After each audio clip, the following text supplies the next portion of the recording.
Hello everyone, today I'm going to be taking a look at a Wargames Atlantic box done in conjunction with Mark Mondragon for the Iron Core range. This time round it's the Valkir Heavy Troopers.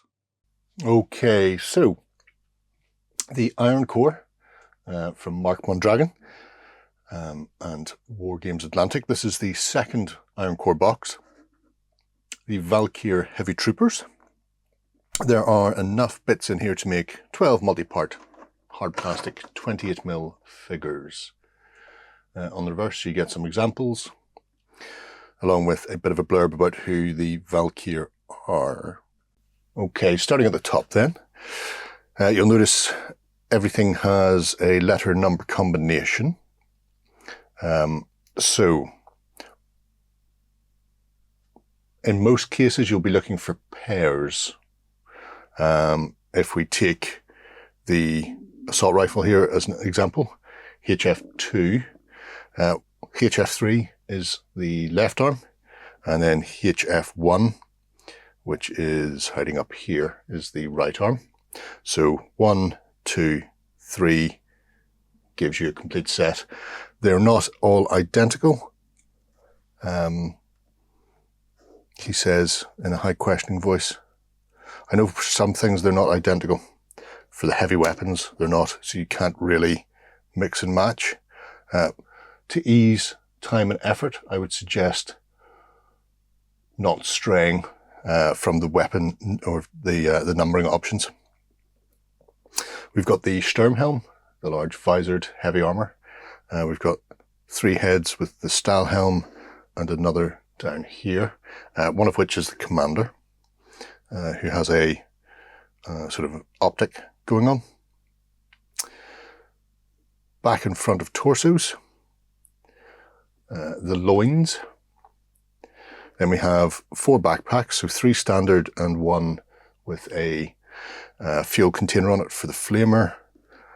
We have a set of tabards, and then up here we have a grenade launcher, tube for the flamer itself, the anti-material rifle, so some form of railgun or anti-tank rifle, pauldrons, tassets, and then the legs. And again, the legs are paired, so 5, 6, 7 matches 5, 6, 7 for the torsos or the loins, and there's only one way to assemble them.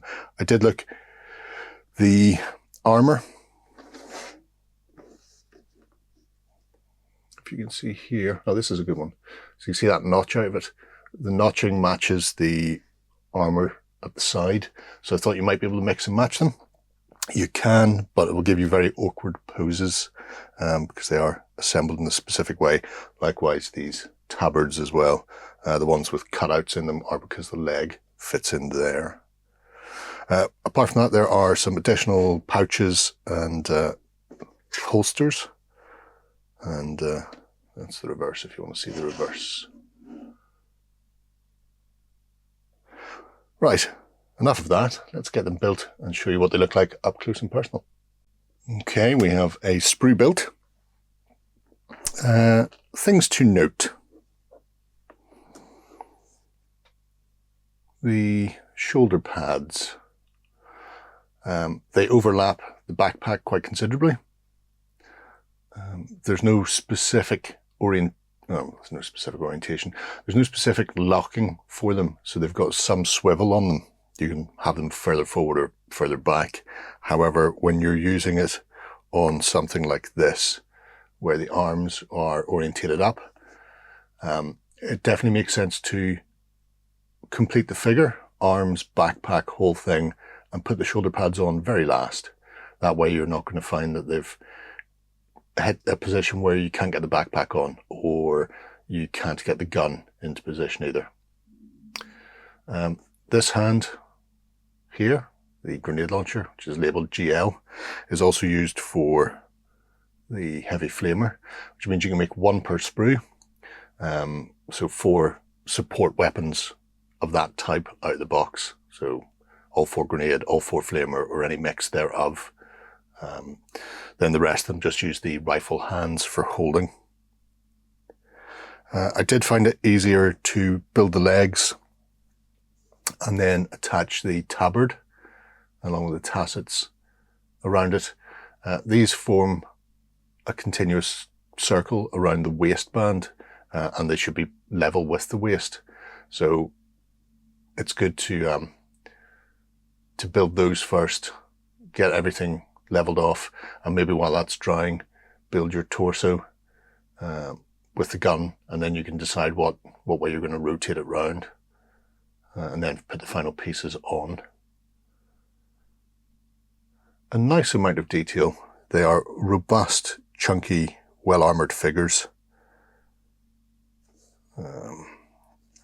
The commander, sergeant, what have you, with the sword. The sword only fits in that orientation, although obviously you can swing the arm forward and back because the wrist is split on a vertical axis, so it's like an L-shaped lock to make the glue point a bit more sturdy. Although I quite like them anyway. I love those Sturm helms. They are beefy and take all the bullet shots away from your forehead, which is good. Much better than a flat visor. Size-wise, for those wanting to know, they are approximately 30mm to visor level and a bit taller to the top of their helm. And their last is our flamer. So you've got two walking and one sort of static pose with the grenade launcher there in this case,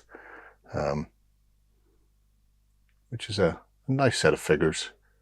This I found a little fiddly, but you can't have everything. So I built a set with the tabards, but I also built a set without. So these are rocking the style helms.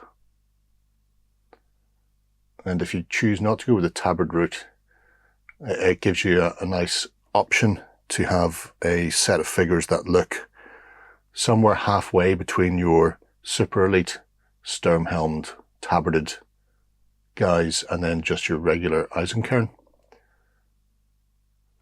So they have you're not missing anything by putting the tabards on, is what I'm saying.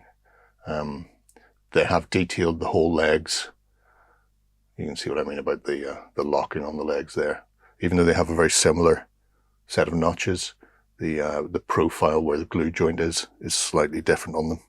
So you could start modifying some, and I'm sure people will. But yeah, gives you a nice option to be able to run out a couple of different squad types from the box, depending on your preference. And when you have them beside each other, those are the same two poses there.